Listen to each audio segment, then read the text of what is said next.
इंसान की तारीख में पहली बार एक स्पेसक्राफ्ट ने सूरज को टच कर लिया उसके एटमॉस्फेयर में एंट्री मारकर, और ये इसकी ओरिजिनल वीडियो है सन के एटमॉस्फेयर में एंटर होने की। इसके साथ ही इस स्पेसक्राफ्ट ने एक और इम्पॉसिबल चीज अचीव कर ली है। ये इंसान का बनाया हुआ अब तक का फास्टेस्ट ऑब्जेक्ट है, जिसकी top speed 7 lakh kilometre per hour है। ये इतनी ज्यादा स्पीड है कि ये स्पेसक्राफ्ट पूरी अर्थ का चक्कर लगा सकता है सिर्फ 3.5 सेकंड्स में। ये है पार्कर सोलर प्रोब, जिसको बनाया गया है सूरज को स्टडी करने के लिए। इसका नाम सुनकर पहला सवाल ही ये आता है कि ये स्पेसक्राफ्ट सन के एटमॉस्फेयर में एंटर होने के बाद भी पिघल क्यों नहीं रहा, क्योंकि अर्थ पर बैठकर तो हमें इतनी गर्मी लगती है और दोनों में डिस्टेंस भी 147 मिलियन किलोमीटर है। लेकिन ये स्पेसक्राफ्ट सन के एटमॉस्फेयर में जाकर भी नहीं पिघल रहा, जिधर टेम्परेचर लाखों डिग्री है, और वहां पर परफेक्टली काम कर रहा है। असल में होता ही है कि 19th सेंचुरी में साइंटिस्ट सूरज पर स्टडी कर रहे थे और उससे आने वाली लाइट के कलर के वेवलेंथ से सूरज का टेम्परेचर का अंदाजा लगा रहे थे। हैरानी के तौर पर उनको ये पता चलता है कि सूरज के सरफेस का टेम्परेचर 5000 डिग्री से ज्यादा नहीं है, लेकिन उसके एटमॉस्फेयर का टेम्परेचर 1 मिलियन डिग्री से भी ज्यादा है। तो ये बात उनको समझ नहीं आई। जैसे हमारी अर्थ के एटमॉस्फेयर की लेयर्स हैं, ट्रोपोस्फेयर, स्ट्रेटोस्फेयर और मेसोस्फेयर, वैसे ही सन की भी हैं, फोटोस्फेयर, क्रोमोस्फेयर और कोरोना। सन की इस कोरोना लेयर में ही लाखों डिग्री का टेम्परेचर है। तो ये बहुत ही कंफ्यूजिंग सिनेरियो था साइंटिस्टों के लिए। लेकिन 1958 में अमेरिकन एस्ट्रोफिजिसिस्ट यूजीन पार्कर ने ऐसी डिस्कवरी की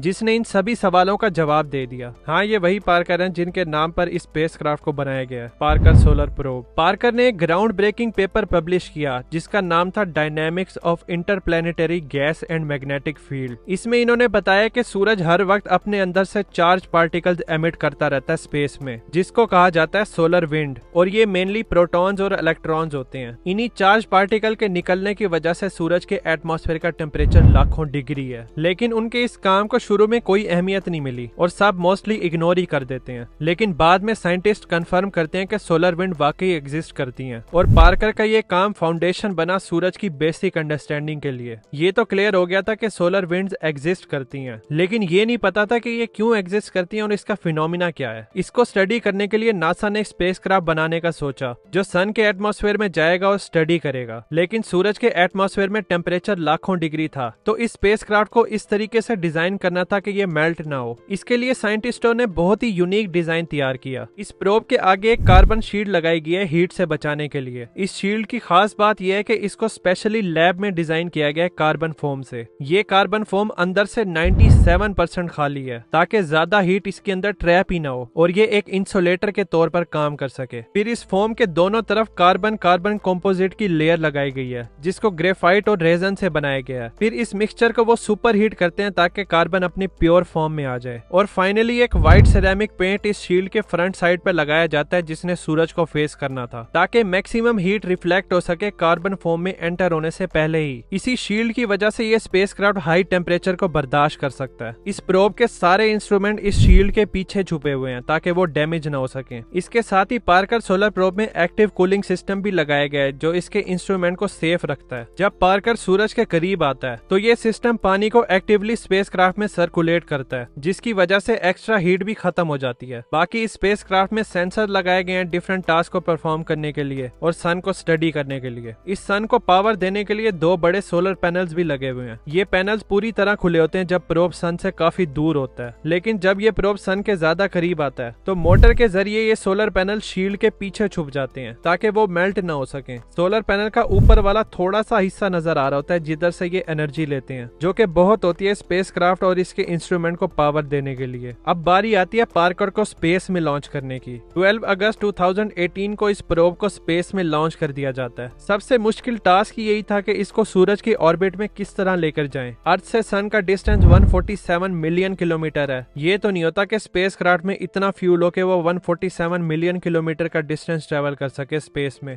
फ्यूल तो बहुत कम होता है और मैक्सिमम फ्यूल तो स्पेसक्राफ्ट को अर्थ से लॉन्च करते हुए ही खत्म हो जाता है। तो फिर ये किस तरह सन तक पहुंचा? इसका जवाब बहुत सिंपल है, ग्रेविटी असिस्ट की मदद से। ग्रेविटी असिस्ट होती ही है कि कोई प्लेनेट है, उसकी ग्रेविटी होती है और वो चीजों को अपनी तरफ अट्रैक्ट करता है। जब स्पेसक्राफ्ट उस प्लेनेट के साथ से गुजरेगा तो उस प्लेनेट की ग्रेविटी की वजह से वो अपनी स्पीड बहुत तेज कर सकता है और अपनी डायरेक्शन को एडजस्ट कर आगे की तरफ बढ़ सकता है। इस डायरेक्शन को एडजस्ट करने के लिए स्पेसक्राफ्ट में प्रोपल्शन सिस्टम होता है जो बस इसका एंगल सेट करने के लिए होता है, और बस इस एंगल को सेट करने के लिए ही फ्यूल इस्तेमाल होता है। तो स्पेसक्राफ्ट मुफ्त में बगैर किसी फ्यूल के स्पेस में मिलियंस ऑफ किलोमीटर ट्रेवल कर सकते हैं सिर्फ ग्रेविटी असिस्ट की मदद से। वॉयेजर 1 और 2 जब इंटरस्टेलर स्पेस में गए थे तो इन्होंने भी ग्रेविटी असिस्ट की मदद से ही बिलियंस ऑफ किलोमीटर का सफर ट्रेवल किया, वरना इतना फ्यूल किधर से आता है ट्रेवल करने के लिए। पार्कर सोलर प्रोब ने सूरज पर जाना था, तो इसके लिए साइंटिस्टों ने रास्ते में जो प्लेनेट था वीनस, उसकी ग्रेविटी असिस्ट लेने का डिसाइड किया। इस प्रोब ने पहले वीनस का असिस्ट लेकर सन पर जाना था और सन से असिस्ट लेकर वापस वीनस पर, तो इस तरह ये लूप में सर्कल करता है। टोटल में इस प्रोब ने 24 बार सूरज का चक्कर लगाना था वीनस के असिस्ट के साथ। 150 दिन लगते हैं इस प्रोब को एक चक्कर कंप्लीट करते हुए, और हर चक्कर में ये सन के और करीब आता जा रहा है पिछली बार की कंपैरिजन में। 29 अप्रैल 2021 में पार्कर सोलर प्रोब अपने 8वें चक्कर में सक्सेसफुली सूरज की कोरोना लेयर में एंट्री मार लेता है। इस मिशन को प्लान किया गया है कि ये अपने 24 चक्कर 8 साल के अरसे में कंप्लीट करेगा। इस ड्यूरेशन में ये टोटल में सूरज पर 900 घंटे की रिसर्च कर पाएगा। लेकिन इस स्पेसक्राफ्ट का ऑब्जेक्टिव क्या है कि इसने एग्जैक्टली सूरज पर क्या स्टडी कर, इसके लिए बहुत सारे टास्क इस प्रोब को दिए गए हैं। पहला टास्क तो है सोलर विंड्स को समझना कि ऐसी क्या मिस्टीरियस चीज है जो इन पार्टिकल्स को हाई स्पीड में स्पेस के अंदर फैला रही है। इस चीज को सही से हम अंडरस्टैंड करके स्पेस वेदर के बारे में समझ सकते हैं। इसका दूसरा टास्क है सूरज की आउटर लेयर कोरोना को करीब से स्टडी करना और ये फाइंड करना कि क्यों ये लेयर हजारों डिग्री से भी ज्यादा गर्म है सूरज की सरफेस के मुकाबले में। इसका तीसरा टास्क है सूरज के प्लाज्मा और मैग्नेटिक फील्ड के स्ट्रक्चर और डायनामिक्स को समझना, ताकि सोलर विंड पहली दफा शुरू कैसे हुई ये पता चल सके। अभी तो फिलहाल पार्कर सोलर प्रोब सूरज को स्टडी कर रहा है, तो सूरज के अंदर के फिनोमिनाज और नई डिस्कवरीज हमें फ्यूचर में ही देखने को मिलेंगी जब ये मिशन कंप्लीट हो जाएगा। अगर आपने पार्कर सोलर प्रोब को लाइव देखने के अभी वो किस जगह पर है, तो आप नासा की वेबसाइट पर पार्कर सोलर प्रोब लिखें, वहां पर आपको पूरे सोलर सिस्टम का मैप नजर आ जाएगा। इधर से आप सारे नासा के मिशन देख सकते हैं जो इन्होंने आज तक किए हैं, और आपको इनकी रियल टाइम लोकेशन भी मिल जाएगी। यहाँ पर है ये पार्कर सोलर प्रोब इस टाइम अभी लाइव। लेकिन ये सब पढ़कर हमें क्या फायदा होगा? देखो, सूरज ही तो हमारे सबसे करीब स्टार है। अगर हमें सूरज की कोरोना लेयर और सोलर विंड्स के बारे में सही से पता चल जाएगा तो हम अपने स्टार की मिस्ट्रीज समझ जाएंगे। हमारा नॉलेज एडवांस हो जाएगा स्पेस वेदर के लिहाज से। अर्थ और सन का वैसे भी डायनामिक रिलेशन है। सूरज से आने वाली सोलर विंड्स और मैग्नेटिक फील्ड अर्थ के मैग्नेटिक फील्ड से इंटरेक्ट करती है, तो इसके इफेक्ट और फ्यूचर प्रिडिक्शन में भी हम इंसानों को हेल्प हो सकती है। हेल्प से याद आए कि हम इंसानों ने स्पेस में एंटर होने से पहले बहुत सारे लिविंग ऑर्गेनिज्म की हेल्प ली थी, सिर्फ और सिर्फ ये पता लगाने के लिए कि लिविंग ऑर्गेनिज्म स्पेस में जिंदा रह भी सकते हैं या नहीं, और वो थे जानवर। स्पेस एक्सप्लोरेशन की शुरुआत में इन मासूम और बेज़बान जानवरों को स्पेस में भेजा गया था इनकी मर्जी के बगैर, सिर्फ ये टेस्ट करने के लिए कि ये जिंदा रहेंगे या नहीं। शुरू की स्पेस एक्सप्लोरेशन में किन किन जानवरों को भेजा गया था और कितने मरे थे, इस पे मैंने डिटेल में वीडियो बनाई है। आपको हाईली रिकमेंड करूंगा कि ये वाली वीडियो लाजमी देखना। फिर मिलते हैं उन जानवरों के साथ।